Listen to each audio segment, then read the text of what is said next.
Drop લેવાય કે નહીં? 2023માં એક વિદ્યાર્થીની જેના 382 માર્ક્સ હતા નીટમાં અને પછીની એની જર્ની શું છે આપણે એના જ મોઢે વાત સાંભળીએ. 382 થી લઈને 640 સુધીની જર્ની.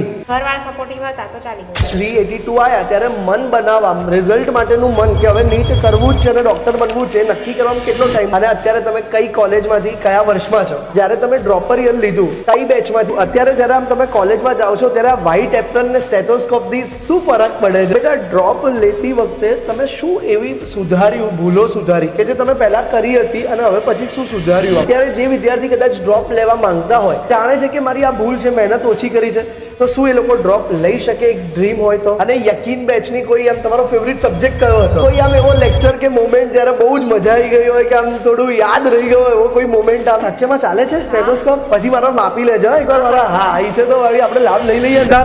રીનીટ 2026 પતી ગઈ અને મારા માર્ક્સ બિલો 400 થાય છે અથવા 450 આસપાસ થાય છે.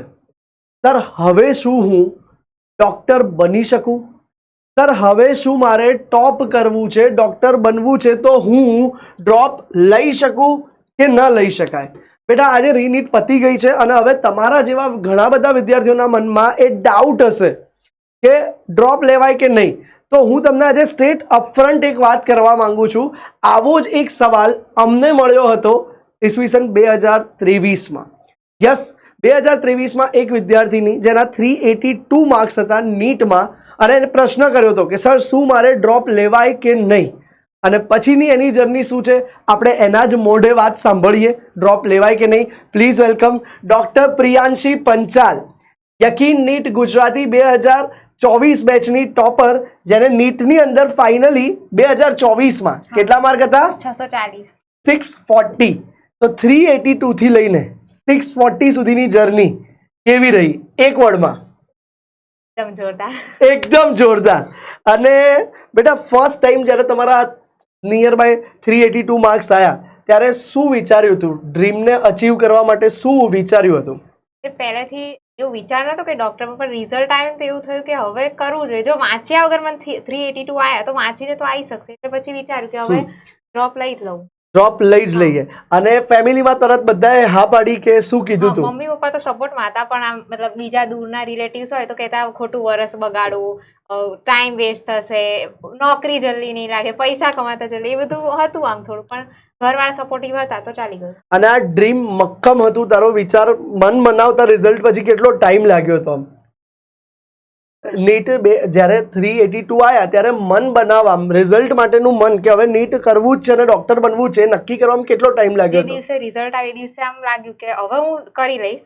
એ દિવસે મેં વિચાર્યું કે 600 ઉપર તો લાઈને રહીશ. પછી એ દિવસેથી મેં મહેનત કરવાનું ચાલુ કરે છે. આમ આડોડું કશું જ આમ મતલબ શું કહે ટાઈમ પાસ ડિસ્ટ્રેક્શન નહીં. લગ્નમાં બી મમ્મી પપ્પા જતા હોય તો ઘરે જ રહીને ભણતી હતી. વાહ બેટા. અને અત્યારે તમે કઈ કોલેજમાંથી કયા વર્ષમાં છો? સેકન્ડ યરમાં છું અને રાજકોટમાં પંડિત દીનદયાળ ઉપાધ્યાય કોલેજમાંથી. સિવિલ કહેવાય. વાહ, સિવિલ કોલેજ રાજકોટની ગવર્મેન્ટ જ થઈ, રાઈટ? અને એમાંથી અત્યારે મેડિકલ કરી રહ્યા છે, MBBS કરી રહ્યા છે. તો બેટા એક બીજો પ્રશ્ન કે આ જ્યારે તમે ડ્રોપર યર લીધું ત્યારે કઈ બેચમાંથી? મેં કહી તો દીધું ઓલરેડી પહેલા પણ તો અને એને કેટલું ડેડિકેશનથી ફોલો કરેલું હતું તમે? પહેલા લેક્ચર જોઈન કરો ત્યારે તમે કાં તો યસ સર એમણે કીધું હતું કે લાઈવ જોઈન કરજો. તો પછી મેં લાઈવ જ જોઈન કર્યા. 10 થી 4 નો ટાઈમ હતો. જમતી બી નથી એટલે કાં તો જમતા ભણતી હતી કાં તો જમતી નથી એવું કરતી હતી.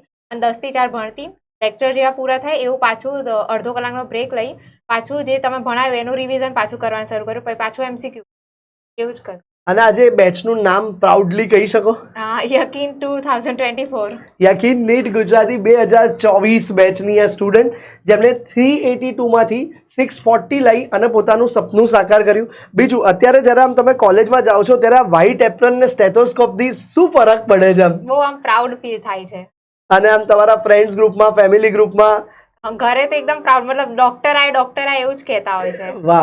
અને આમ એવું થાય કે આમ ફેમિલીમાં કોઈને કઈ નજીવી નાની મોટી બીમારી હોય તો તમને સીધો ફોન પૂછે? હા એવું પૂછે. અને ઘરે બી આમ પપ્પા દવા કરતા હોય તો પૂછે આ કઈ દવા છે, આનું શું છે, એવું બધું પૂછે એટલે આપણને બી કહેવામાં મજા આવે. બહુ સરસ. અને બેટા ડ્રોપ લેતી વખતે તમે શું એવી સુધાર્યું, ભૂલો સુધારી કે જે તમે પહેલા કરી હતી અને હવે પછી શું સુધાર્યું? આમ પહેલું તો ટેક્સ્ટ બુક વાંચવાની હતી જે પહેલા મેં નથી વાંચી. પછી MCQ વધારે સોલ્વ કરાતા જે પહેલા મેં નતા કર્યા, અને આજુબાજુ જે બી વાતો કરતા હોય કે નહીં કરી શકે એ બધું બંધ કરે, કે આપણે કરી શકશું એવું વિચારવાનું છે, પોતાની જાત પર મહેનત વિશ્વાસ રાખવાનો છે, મહેનત. અને બેટા બીજું એક મિથ હોય છે કે ગુજરાતી મીડિયમ વાળા સ્ટુડન્ટને કોલેજમાં થોડા પાછા પડે, તકલીફ પડે, એવું કઈ લાગ્યું ના તમને? એવું કશું જ નહીં, કેમ કે નપાસ તો બધા થાય જ છે હા. ફર્સ્ટ યરમાં. કોલેજમાં ફર્સ્ટ યરમાં 1-2 સબ્જેક્ટમાં ફેલ થવાય એ સામાન્ય હા. છે.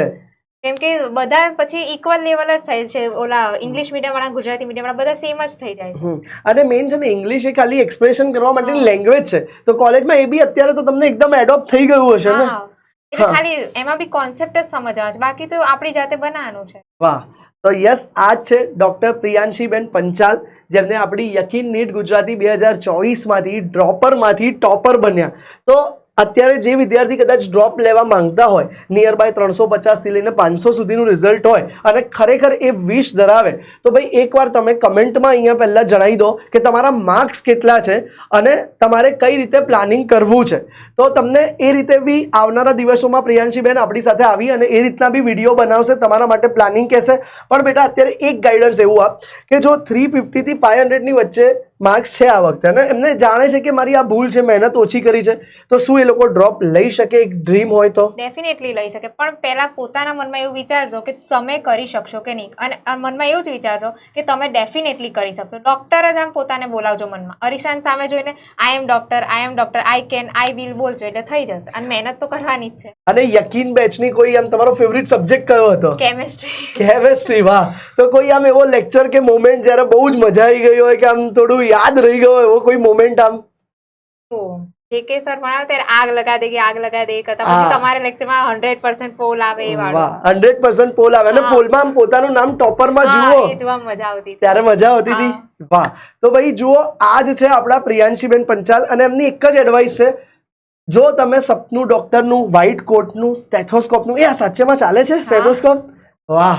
પછી મારો માપી લેજો એકવાર મારા. હા, અહીં છે તો આપણે લાભ લઈ લઈએ ને. ડન. તો બસ જો તમારું બી આ સપનું હોય કે નેક્સ્ટ યર સર હું બી મારી જાતને ડોક્ટર જોવા ઈચ્છું છું, તો બસ હું એટલું જ કહીશ, એક ચાન્સ આપો, એક ચાન્સ આપો PW ગુજરાતીની યકીન નીટ ગુજરાતી 2027 બેચ સાથે પણ. અને તમે પણ આવનારા વર્ષોમાં પ્રિયાંશીબેનની જેમ અહીંયા અમારી બાજુમાં આ જ સફેદ અપ્રનમાં અને સ્ટેથોસ્કોપ સાથે હશો. થેન્ક યુ સો મચ બેટા. Thank you. Best of luck.